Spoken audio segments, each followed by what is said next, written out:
Hello friends, मैं हूं अजीज। आप देख रहे हैं मूवी स्टॉक चैनल, जिस पर आज मैं रिव्यू करने वाला हूं जोकर फॉल ऑफ ड्यूल या फिर कहूं जोकर 2 फिल्म को, जिसका आप कह सकते हो कि कई सारे रिव्यूज आ जाने के बाद इस फिल्म से मैं थोड़ा सा संकोच कर रहा था कि इसे देखना भी चाहिए या नहीं। लेकिन खैर, वो कहते हैं ना कि पहले पार्ट की वो दीवानगी आज भी लोगों के सर चढ़कर यही बोलती है कि क्या फिल्म बनाई थी। हालांकि उसे लेकर के कई सारी ऑडियंस डिवाइडेड भी थी उस टाइम पर, और कई लोगों ने तो खास करके हमारे इंडिया में फिल्म के ट्रेंड को फॉलो करते हुए जाकर के फिल्म को थिएटर में देखा था, जिन्हें बाद में वो फिल्म बोरिंग लग रही थी। यानी उस हिसाब से तो अब की तारीख में वो ऑडियंस बिल्कुल भी इस फिल्म को थिएटर में देखना नहीं चाहेगी, और ऊपर से वार्नर ब्रदर्स ने भी अपने हाथ पीछे खींचते हुए इस फिल्म को फिलहाल तो हिंदी में ना रिलीज करने का डिसीजन ले लिया है, जो कि अब भी अपने एडल्ट सर्टिफिकेट के साथ रिलीज की गई है। हाँ, फिल्म में दिखाए गए कुछ डिस्टर्बिंग मोमेंट्स को ध्यान में रखकर, जिसके अलावा फिल्म में मुझे बाकी दूसरी कोई भी चीजें इतनी भी ज्यादा, वो कहते हैं ना कि एडल्ट वाली कैटेगरी की नहीं लगी। लेकिन उससे हटकर सबसे बड़ा क्वेश्चन तो यही निकल कर आता है कि एक काफी अच्छी सी परफेक्ट एंडिंग के बाद, जहाँ पहले फिल्म के मेकर्स ने यही बात कंफर्म की थी कि वो लोग इसका सीक्वल नहीं बनाएंगे, लेकिन जबकि फिल्म के पहले पार्ट ने बिलियन की जो कमाई की थी उसे ध्यान में रखकर स्टूडियो ने जिस तरीके का फोर्स फिल्म की पूरी टीम को दिया था, तो उसके बाद फिर क्या था, उन्होंने इस फिल्म की कहानी को फिर से मार्टिन स्कॉर्सेज़ी की फिल्मों के कुछ पन्नों को पलटते हुए, खास करके न्यूयॉर्क और फिर वो टैक्सी ड्राइवर जैसी फिल्म को याद किया, जो कि मुझे लगता है कि एक बहुत ही ज्यादा बोल्ड मूव था और सुनने में काफी ज्यादा इंटरेस्टिंग भी लग रहा था। जिसके बाद अब अगर कहानी की बात करूँ तो कहानी आर्थर फ्लिक के कैरेक्टर की है, जिसके वो कहते हैं ना कि पहले पार्ट में किए गए कारनामे पर फिलहाल तो कोर्ट का ट्रायल चल रहा है, और इन सब में वो लोगों के बीच काफी ज्यादा पॉपुलर भी हुआ था, खास करके एक ऐसे शहर में जहाँ पर लोगों ने उम्मीद पूरी तरीके से खो दी थी। लेकिन फिर उन सब के बाद लेडी गागा के कैरेक्टर ली की भी एंट्री होती है, जो आर्थर से कैसे ऑब्सेस्ड है, वो सारी जानकारी तो आपको इस ऑलमोस्ट 2.5 घंटे की फिल्म को थिएटर में देखकर ही मिलेगा। जिसके जैसे कि मैंने कहा, फर्स्ट रिएक्शन को लेकर के आपके भी कई सारे डाउट हो गए ठीक मेरी तरह, जो कि अब मैं इस वीडियो में आपके लिए बिल्कुल ही अच्छी तरीके से क्लियर करूंगा। लेकिन उससे पहले तो मेरी छोटी मोटी सी डिमांड बनती है, जो कि है चैनल को सब्सक्राइब, वीडियो को लाइक और शेयर करने की तो कर लो।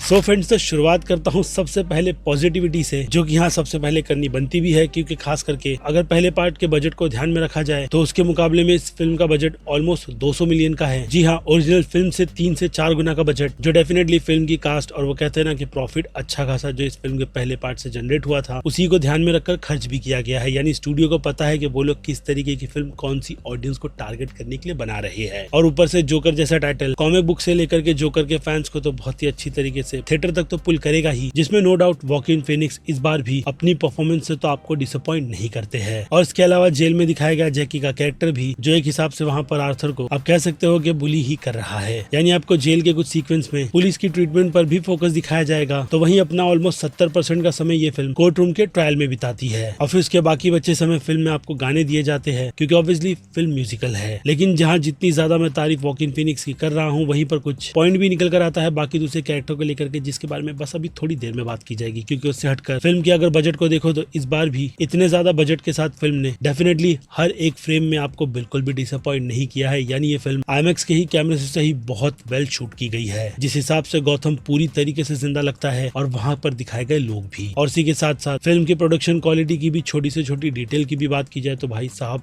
हर एक फ्रेम, चाहे बात फोटो, कलर करेक्शन, सिनेमेटोग्राफी की क्यों ना हो, वो सभी कुछ शानदार है। जिस तरीके का ट्रीटमेंट मैं DC के यूनिवर्स की फिल्मों से तो चाहता ही हूँ, और हाँ, वो चीजें कम बजट में भी अचीव की जा सकती है, इसके पहले पार्ट को ही ले लो। लेकिन फिर भी अगर ज्यादा बजट की बात निकल कर आती है तो यहाँ पर कास्टिंग भी होती है, खास करके बड़े एक्टर्स, जो कि मुझे इस फिल्म के माध्यम से फिल्म के डायरेक्टर और 2 लीड एक्टर्स लगते हैं। और बस यहाँ पर मैं आपसे यही कहूँ कि फिल्म की बस इतनी ही पॉजिटिविटी है तो डेफिनेटली बात बिल्कुल भी गलत नहीं हो रही, क्योंकि उससे हटकर इस फिल्म को कहते हैं ना कि अदर साइड में जाए तो आपको डिसअपॉइंटमेंट ही डिसअपॉइंटमेंट देखने मिलती है, खास करके उन लोगों के लिए जिन लोगों ने इस फिल्म से पहले पार्ट की तरह उम्मीद लगा रखी है। तो गेस व्हाट, उस उम्मीद को ये फिल्म तोड़ेगी नहीं, बल्कि इतना चकनाचूर करेगी कि उसके टुकड़े आप खुद समेट नहीं सकते। क्योंकि जहां इस फिल्म के पहले पार्ट ने आर्थर के कैरेक्टर को जो जोकर का मास्क पहना करके लोगों के सामने प्रेजेंट किया था, जिसके बाद इस फिल्म के पहले पार्ट की कई सारी थियरीज बनी थी, और हाँ, समाज को बदल देने वाले कई सारे मैसेज भी। तो फिर क्या था, मेकर्स ने डिसाइड किया कि वो लोग उन्हीं ऑडियंस को ट्रोल करते हुए इस फिल्म में सारी चीजों को उल्टा कर दिखाएंगे, क्योंकि अब बारी आर्थर के उसी जोकर के नकाब को उतारने की है। कि आर्थर ने जो कुछ भी किया था उसके रिएक्शन कितने ज्यादा भयंकर निकल कर आए हैं। और अब ऐसे में आर्थर अपना स्टैंड क्या रखेगा वो तो आपको फिल्म देखकर ही पता चलेगा, जो कि डेफिनेटली आपके लिए डिसअपॉइंटमेंट ही है। तो वैसी ही डिसअपॉइंटमेंट है इस फिल्म की काफी घटिया और बेकार सी राइटिंग, जो मुझे इस फिल्म को देखते वक्त यही फील करवा रही थी कि इस तरीके का सीक्वल सिर्फ और सिर्फ कैश ऑन ग्रैब करने के लिए ही बनाया गया है। और हाँ, उन ऑडियंस को खुश करने के लिए जिन्होंने पहले पार्ट को काफी ज्यादा एक्सट्रीम होने की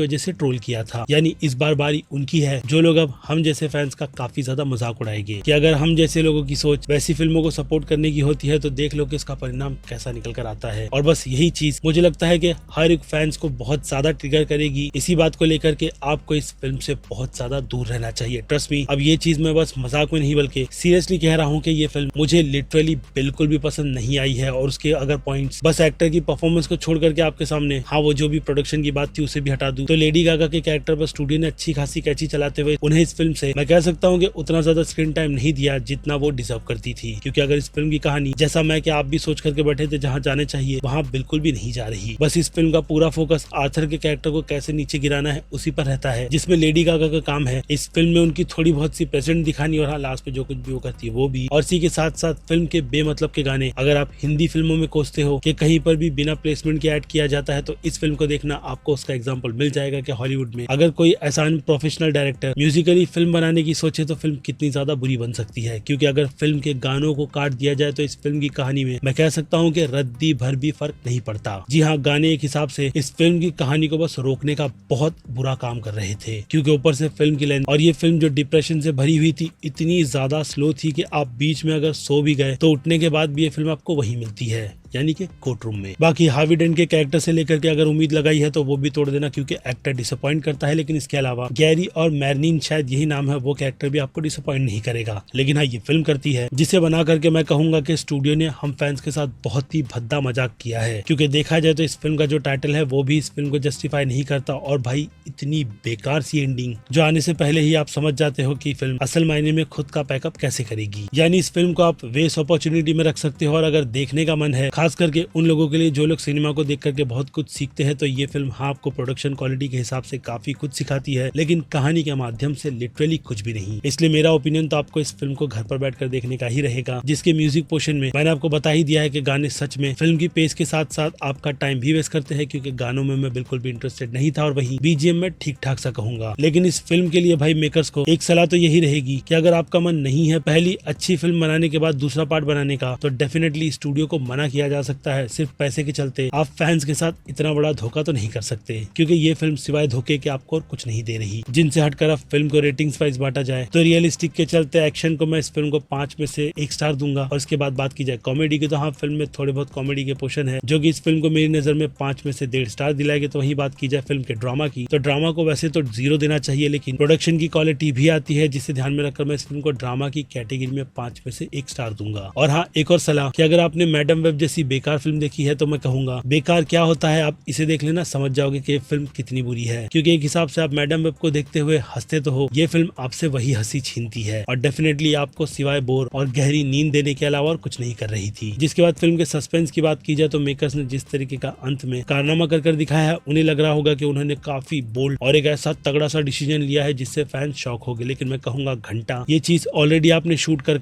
जो सेट की लीक वीडियो में कारनामा कर दिखाया था, उससे तो आइडिया हो ही गया था कि फिल्म असल मायने में किस डायरेक्शन में आगे बढ़ेगी, जिसे मैं प्रेडिक्ट कर बैठ चुका था। इसलिए मेरी नजर में फिल्म का सस्पेंस डेफिनेटली 1 स्टार भी डिजर्व नहीं कर रहा। और फिर बात की जाए फिल्म के हॉरर थ्रिल की, तो फिल्म में हॉरर सेंसर बोर्ड का 1 ही रेटिंग और कुछ अच्छे से मोमेंट्स के हिसाब से मैं इस फिल्म को इन दोनों ही कैटेगरी को ध्यान में रखकर 5 में से आधा स्टार तो दूंगा ही। और बात की जाए मास ऑडियंस की, तो भाई साहब मास ऑडियंस इस फिल्म से कोसों दूर रहे तो अच्छा है। और अगर देखी तो उनकी नजर में ये फिल्म डी की कैटेगरी की बनेगी, यानी घटिया बेकार सी फिल्म जिस पर डेफिनेटली वो लोग अपना टाइम देना नहीं चाहेंगे। और इसके बाद बात की जाए क्रिटिक्स की, तो क्रिटिक्स का रिएक्शन इस फिल्म को लेकर के मिक्स्ड ही निकल कर आया है, यानी उनकी नजर में ये फिल्म कहीं ना कहीं B+ की कैटेगरी की बनती है। तो वही बात की जाए मेरी, तो भाई मैं इस बेकार घटिया सी काफी बोरिंग सी फिल्म को डेफिनेटली अपने दिमाग से इरेज कर चुका हूँ, क्योंकि पहला पार्ट मेरी नजर में तो एक अलग ही स्टैंड रखता है, जिसकी इस तरीके की बर्बादी मैं बिल्कुल भी एक्सेप्ट नहीं करूंगा। इसलिए मेरी नजर में ये फिल्म D तो नहीं लेकिन C- की कैटेगरी डिजर्व करती है, क्योंकि इससे बेकार सा एक्सपीरियंस वो भी अच्छे बजट के साथ मैंने आज तक नहीं लिया था। लेकिन अब इस फिल्म ने वो सपना भी पूरा कर दिया है, जिस बारे में आप अपनी राय मुझे कमेंट में लिखकर बताइएगा, क्योंकि ये मेरा पर्सनल ओपिनियन है जोकर फॉलो ड्यूल यानी कि जोकर पार्ट 2 को लेकर। इसके अलावा फिर क्या, मैं हूँ Aziz, movie stock channel like share subscribe भूलना मत। मिलूंगा जल्दी दूसरी किसी वीडियो में। Till then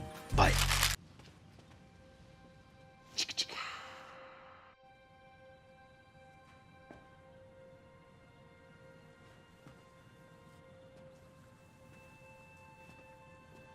you're still here.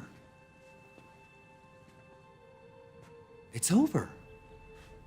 Go home.